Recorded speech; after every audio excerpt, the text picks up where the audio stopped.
First time pa lang ng 2025, may bagong phone na agad na nilabas si Poco. This is the Poco X7 Pro Iron Man Edition. The newest gaming phone na mas pinabilis, mas pinatibay, at mas lalong pinasmooth. Flagship na yung processor nito dahil naka-Dimensity 8400 Ultra na, meron siyang 1.5 million points when it comes sa Antutu benchmark. Hindi na rin pala to umiinit kahit mag-long-lasting ka pa kakagamit, meron na siyang liquid cool technology. First time to kay Poco. Hindi na basta-basta malulobat dahil napakalaki na ng kanyang battery. Meron siyang 6,000 milliamps. May IP68 water and dust resistance na rin. At pagdating sa camera nito, meron na siyang 50 megapixel main camera with OIS pa. May Gen AI feature na din pala to, mas mapapabilis na yung mga daily tasks natin without wasting time and energy. Plus, magiging creative ka pa. Pero talagang napansin ko, ang ganda na ng kanilang box. May nakasulat pa ditong, "My name is Tony Stark, Iron Man, kinda Sorat." Sorat? Kitang-kita mo talaga kung paano pinaghandaan to ni Poco. Kung yung ibang smartphone, may transformer, dito kay Poco, si Iron Man! Huwag na natin patagalin to, let's unbox this. Oops! Pero bago yan, this is Yedi Jack from Unbox Diaries.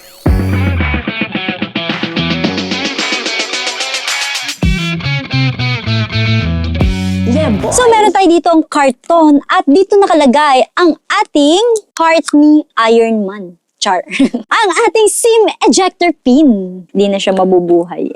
Dito naman sa baba, meron ka makikita ang small box. So, hihilain mo lang itong Poco. Ang laman ng small box ay cable na type A to C at meron na siyang pang-organize na kasama dito para maiwasan natin yung bull-bull na cable. Meron din siyang kasamang safety guide and warranty card. Hindi mawawala dyan ang kanilang case na sobrang ganda. May nakasulat pa dyan sa baba na design by Poco. At ito na ang ating phone.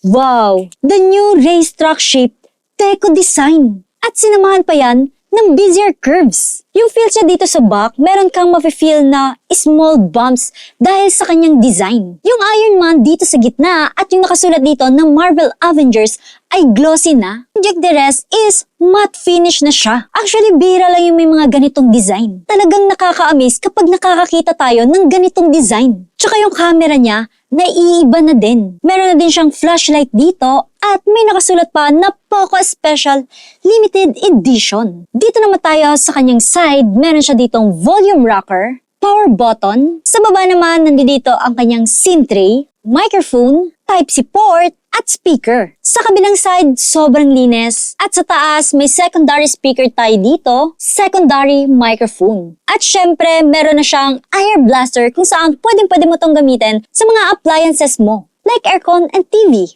Dito naman tayo sa kanyang display, napaka-smooth at durable na rin. Naka-Corning Gorilla Glass 7i na siya. Plus, ito yung first ever na nagkaroon ng IP68 sa lineup nila. Talagang pang everyday challenges talaga yung phone na ito. Meron na nga pala siyang 6.67 inch na saktuhan lang sa kamay natin, kaya hindi nakakangalay gamitin. Naka-AMOLED na rin, maganda na yung viewing angles at mas visible na siya. Talagang upgraded na kasi meron na siyang wet touch display. Kahit saang pwesto mo ilagay, kahit madilim or maliwanag, kitang-kita mo pa rin yung pinapanood mo or yung ginagawa mo dito sa phone na ito. Nakaka-impress na din yung peak brightness ito dahil meron na siyang 3,200 nits. May enjoy mo na yung watching experience dito. May faster refresh rate na rin pala to, 120Hz, which can make graphics smoother or more lifelike. Meron na siyang 2,560Hz instant touch sampling rate. Mas more responsive na siya compare sa other smartphone. Ito nga pala yung itsura ng kanyang screen. Maging sa paglipat-lipat ng apps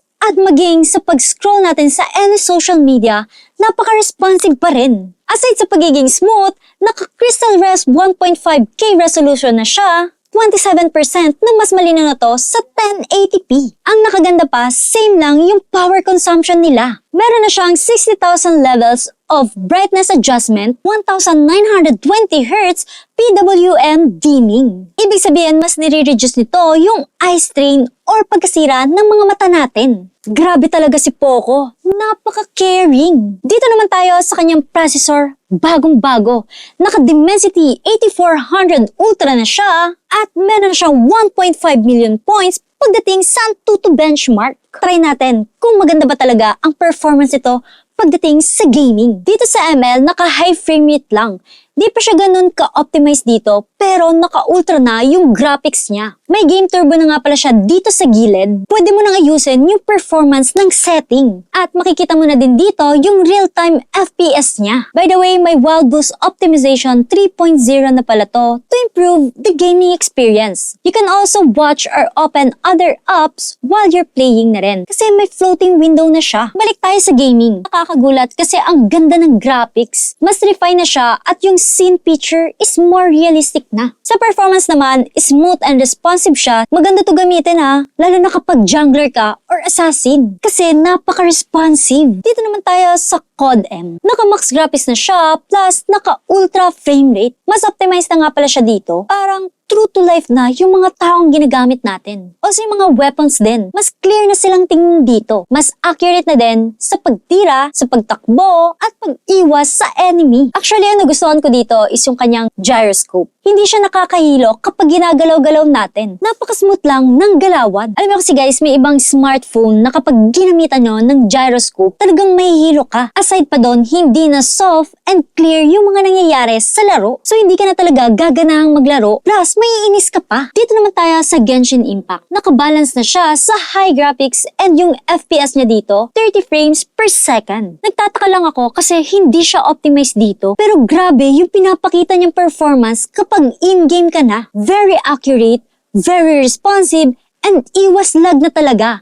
Kaya naman hindi nakakainis kapag intense na yung game. Hindi na siya basta-basta uminit kahit maghapon ka pang maglaro dyan dahil meron na siyang liquid cool technology 4.0 with Poco 3D Ice Loop System. Kaya naman may iwasan na talagang mag-overheating. Punta naman tayo dito sa kanyang camera. It has 50 megapixel main camera with flagship quality OIS. Mini-minimize ito yung camera shake para mas professional yung mga shots natin. Papakita ko sa inyo yung mga kuha natin gamit itong Poco X7 Pro Iron Man Edition. Okay din yung mga shots natin dito Yung HDR niya, saktuhan lang. The highlights, okay naman. Yung shots natin dito sa clouds, hindi ganun kasabog. And sa shadow, may nakikita pa rin tayong details kahit papano. Thanks to the larger aperture kasi mas nagiging okay yung image quality niya in daylight and low light. By the way guys, ang nagustuhan ko pala pagdating sa camera nito, meron siyang bagong feature na ultra snap. Kayang-kaya na nito ang kumuha ng mga dynamic shots like fast-moving object. For example, may sumasayaw at kinuhaan mo ng photos, hindi na blurred yung kuha natin sa kanya. Also, maganda na rin to sa portrait shot natin. Talagang mag-i-stand ka pa rin dito kasi ang natural lang ng bokeh effects niya. Ayun lang yung cutting dito para mag-separate yung subject and their background. Hindi ganun ka-perfect talaga. Medyo soft sa gilid ng subject natin. Pero yun, ayos pa rin naman at maganda pa rin. Kapag person naman yung subject natin, yung skin color, realistic na siya. Kung ano yung kulay mo, ganun pa din dito. Poco X7 Pro Iron Man Edition also has AI Eraser Pro. Allows you to eliminate yung mga hindi mo gusto sa photos para mas perfect na at malinis tingnan yung shots natin. May AI Image Expansion na rin para ma-expand mo yung film photos na masyadong close-up yung shot. Dito naman tayo sa kanyang video. Kaya nitong mag 4K resolution at 60 frames per second. With OIS na rin yan and EIS. May stabilizer na rin para iwas shaky yung result ng video. Shoot like a pro kapag ito talaga yung gamit mo. And of course,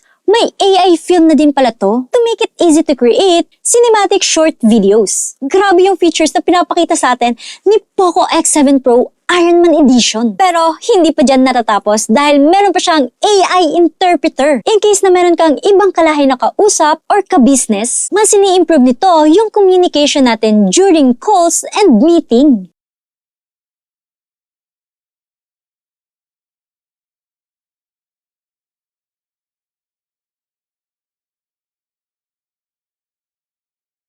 O diba? Astig! Again, this is the Poco X7 Pro Iron Man Edition. Kung ito yung hanap mo, pumunta ka lang sa TikTok ko at i-follow mo na ako dahil magbibigay ako ng special discount para sa'yo. This is Yodi Jack from Unbox Diaries, your tech reviewer for you to become wiser.